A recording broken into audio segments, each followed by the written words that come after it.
RAF intercepts Russian planes. Today it's almost a game. One day it could be for real.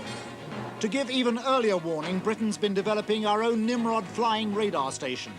Government chose to buy British. We could have had an American plane that was already working, AWACS, but Britain's choice seems now to have gone terribly wrong. Britain's airborne early warning system's in a total shambles. Our country is exposed to the gravest possible risks. The Nimrod project's 5 years behind schedule, costs 50% more than planned, and it's still not up to specification. In Panorama, Tom Mangold investigates how this critical defence decision has turned into a bad deal for Britain. That's Panorama tomorrow night on BBC One at the new time of 9:25. Good evening to you. There were some respectable temperatures around today for a change, but it was only really a brief respite because as this ridge of high pressure squeezes down from the northeast, those easterly winds are going to pay a return visit and southern parts look like turning quite a bit colder once again. This front's fairly interesting. It's brought some sleet or snow to northern parts of Scotland. That will move on out of the way, but more fronts on the horizon to do a repeat performance later on tomorrow. On the satellite picture you can see that first area of cloud across that northern part of Scotland, but for much of the country skies are fairly clear at the moment, but then further out to the west another bank of cloud looming on its way for tomorrow. But as far as tonight's concerned, over Scotland and Northern Ireland I think a pretty cloudy picture, and in central and northern parts especially some outbreaks of sleet or snow, but that tending to fizzle out as the night goes on. For England and Wales, apart from the odd snow flurry near to the east coast, a dry night, but a very cold night, another one of those sharp frosts, and some patches of fog around as well before the morning.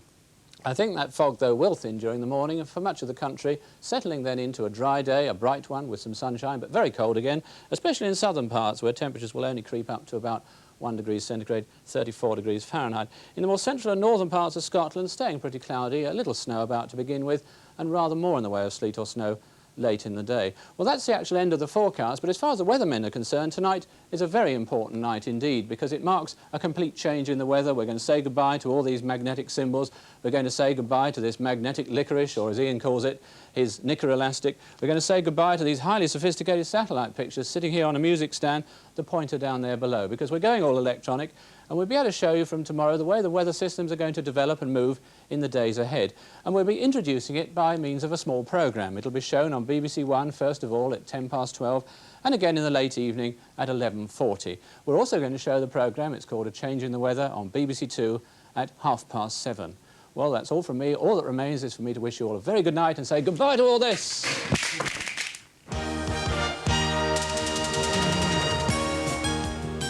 Hello. Things are changing at breakfast time, starting this Monday. Instead of finishing at 9 o'clock, we're going to make more of your morning from now on by transmitting until 9:20 every weekday. And we'll also be coming on the air a little later, at 7 each morning. But that is all that's changing. The familiar breakfast time landmarks, the hourly news bulletins, your local travel information and so on, they stay just as they've always been. Diana Moran, the Green Goddess, delighted to say she's back, and so is another breakfast time favourite. You know what you can do with your trumpet? Oh, yeah. And there are other really tremendous new features too. So please join myself, Selina, and the Breakfast Time team every weekday from 6:50, the new time, until 9:20. See you on Monday.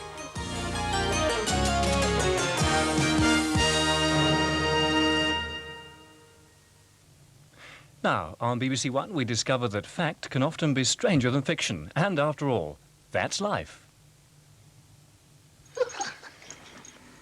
Get that bottom away.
We're really celebrating, ladies and gentlemen, because Gavin got married yesterday to a gorgeous lady called Liz Henry, now Mrs. Gavin Campbell. And